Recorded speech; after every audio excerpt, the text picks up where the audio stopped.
Hi Storyworks readers, I'm Lauren Tarshis and this is Roy, and welcome to the video read aloud of my article, Frozen Dreams.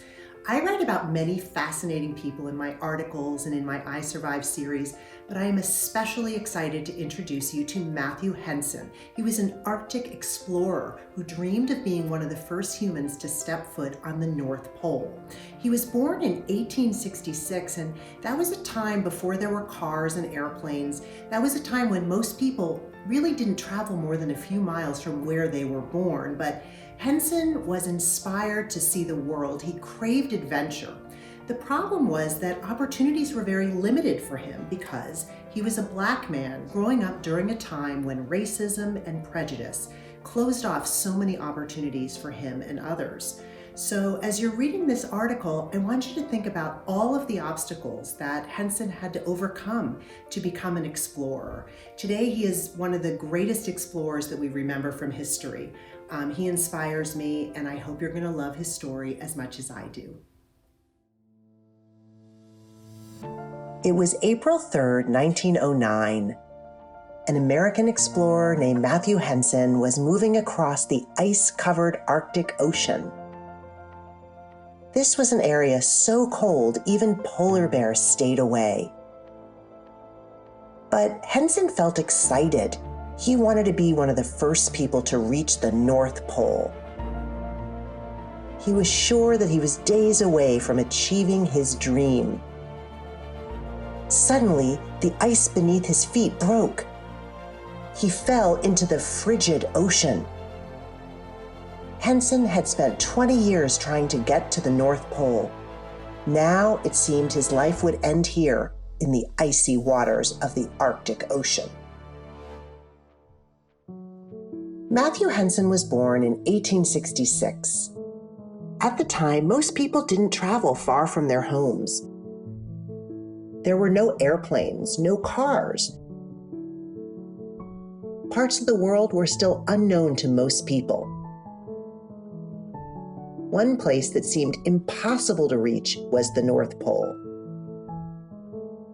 The North Pole sits in the middle of the Arctic Ocean. It's mostly covered in floating ice. The weather there is colder and stormier than almost anywhere else on Earth.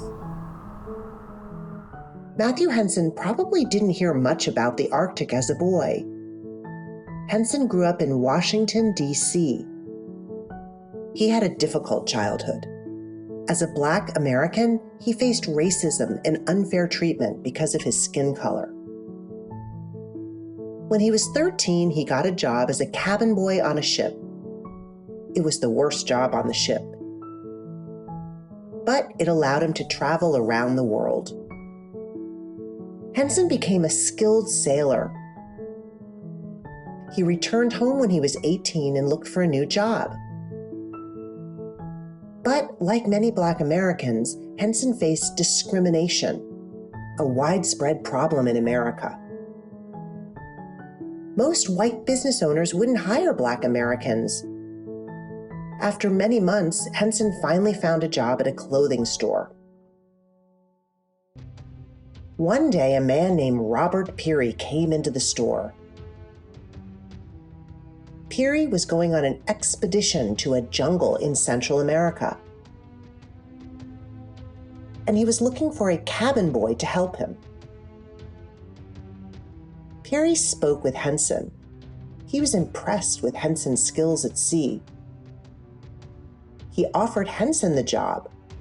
Henson was capable of much more, but he accepted the offer.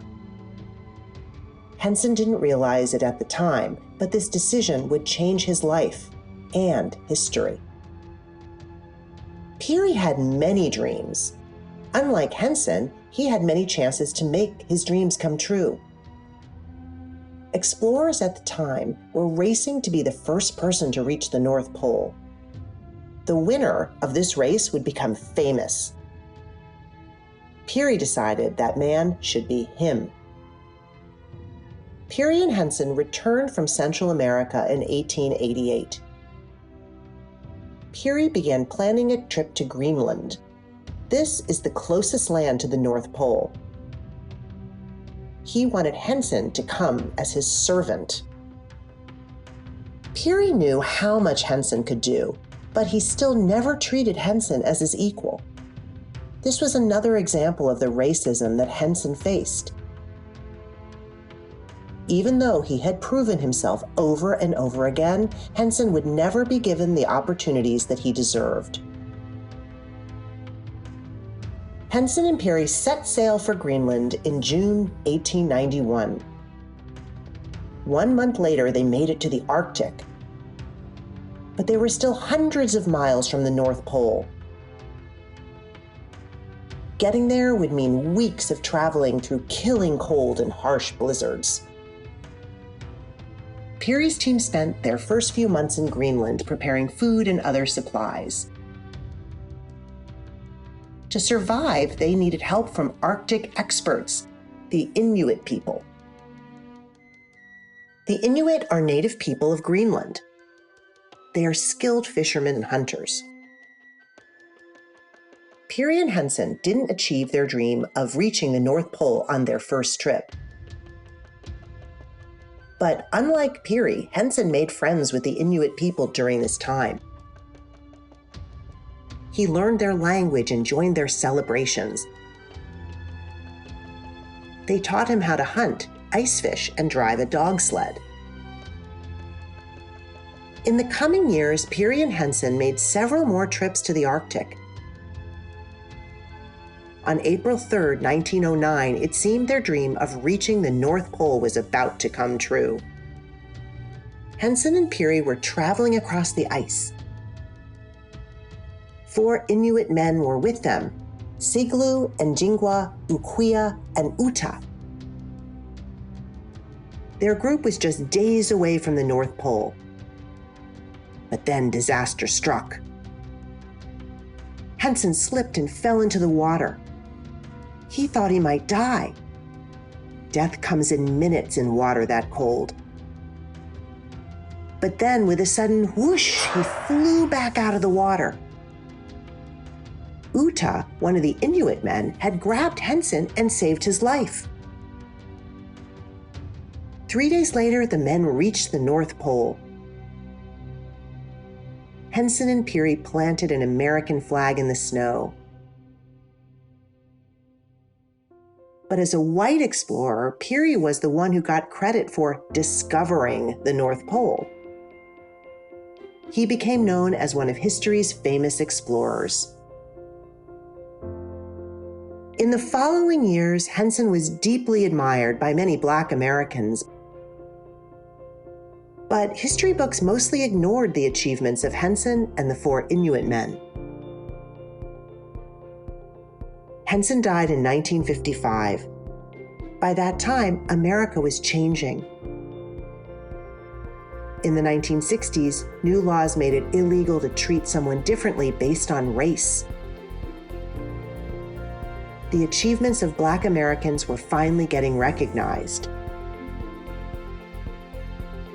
In 1988, Matthew Henson's body was moved to Arlington National Cemetery. This is the burial ground of many of America's heroes. The gravestone says, Matthew Alexander Henson, co-discoverer of the North Pole.